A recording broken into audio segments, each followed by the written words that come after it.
tapi ukurannya berbeda, tapi ukurannya itu masih sama. Kan nggak mungkin di bawahnya persegi, di bawahnya kan persegi 4 ya, di bawahnya segi 4 tapi di atasnya persegi 3. Jadi kalau kita gambar misal saya buat ini persegi aja, nanti di atas kedua pasti persegi lagi kan, namun ukurannya lebih kecil, ya nggak? Nah, nanti kalau kita lihat atap Meru ini, dia juga salah satu contoh kesebangunan dalam kehidupan dan diterapin di bidang arsitektur. Ini harus sebangun, nggak pernah terlewat. Masuk ke sekolah aja langsung disambung sama itu. Nah, itu dia kan bentuknya persegi ya. Dia biasanya ukurannya itu sama atau tidak? Semuanya sama semua. Ada yang mungkin kurang lebih besar sedikit, tergantung orang yang jual itu orang yang buat. Tapi biasanya tetap bentuknya persegi. Nah, itu juga salah satu contoh penerapan kesebangunan dalam kehidupan kita.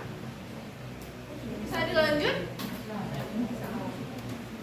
Nah, seperti yang sudah saya infokan, kita hari ini ada kelompoknya sekelompok kemarin. Kelompoknya itu ada 6 ya kalau nggak salah ya. Sekarang tolong berkumpul di kelompok masing-masing ya.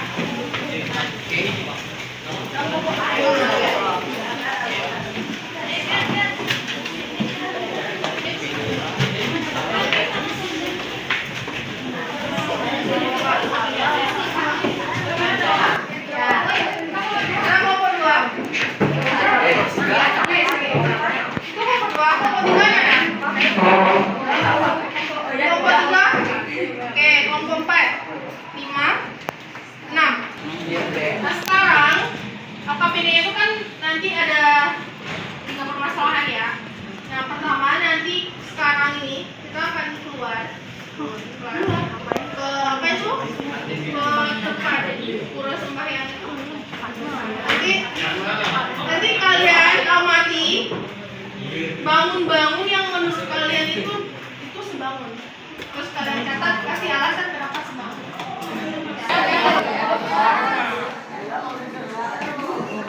Nggak boleh kan?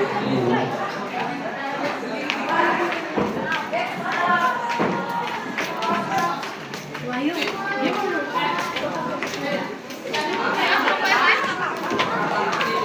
mana aja boleh apa?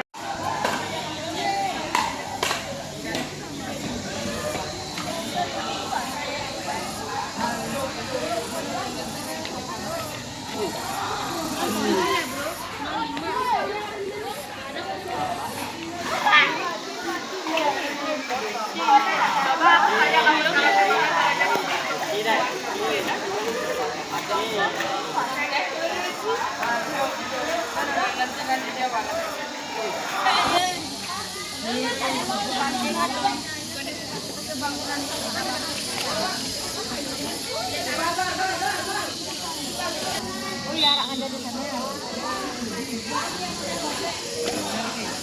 Sama bener sama enggak?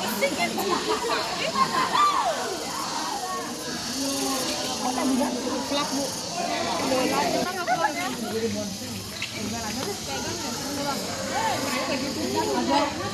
Ya, terus yang kedua itu kita nambahin pintu kamar mandi dengan papan gerakan pramukannya. Mana kelompok 1? Jadi dari kelompok 1 ini kita hasil pengamatannya itu yang pertama ada paving pattern sama lantai yang ada di belakang gedung F itu, lantai warna putih yang kalau nggak salah ada di kanan kalau kita ngadep ke patternnya. Terus ada juga jendela sama ventilasi 7D, itu juga sama kayak di punyanya kita ukurannya. Habis itu ada juga beberapa canang yang ada di pattern itu dia sebangun. Yang kelompok 2 mana? Tadi kalian dapat apa aja yang udah diamati? Kedua.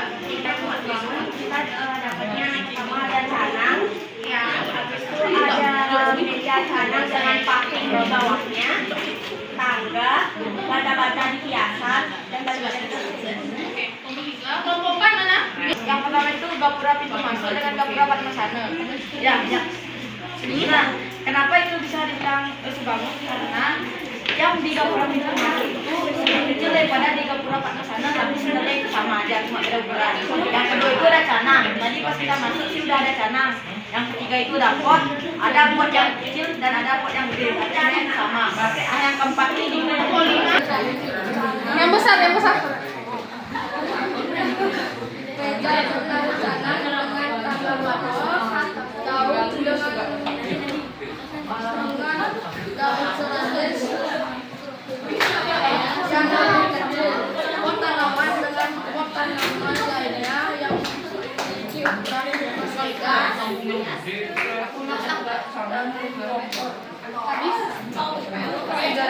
Kelompok 6, satu lagi. Tadi kalian ada beberapa canang yang lalu ada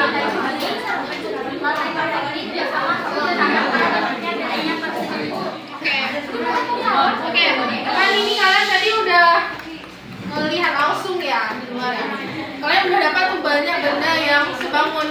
Bentuknya itu sama tapi ukurannya berbeda. Dan syarat sebangun itu dia sudut yang bersesuaian itu sama besar sama sisi-sisi yang bersesuaian itu perbandingannya itu sama. Ya. Oke. Silakan kembali.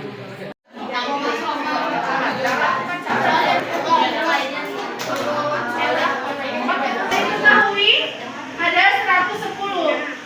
Dibangun F juga ada 110. Dan sudut ujungnya itu 70. Di sini juga 70. Jadi sudutnya itu juga sama besar. Maka E dan F juga sebangun. Dengan sekarang siapa D dan E nggak sebangun?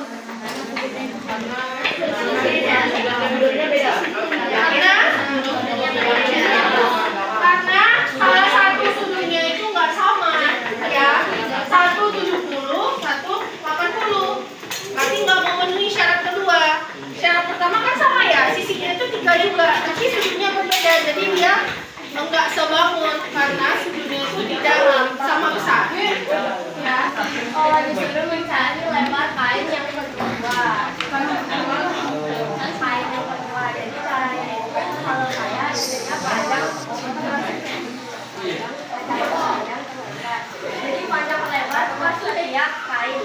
Jadi ini kain adalah skala perbandingan antara kain 1 dan kain 2.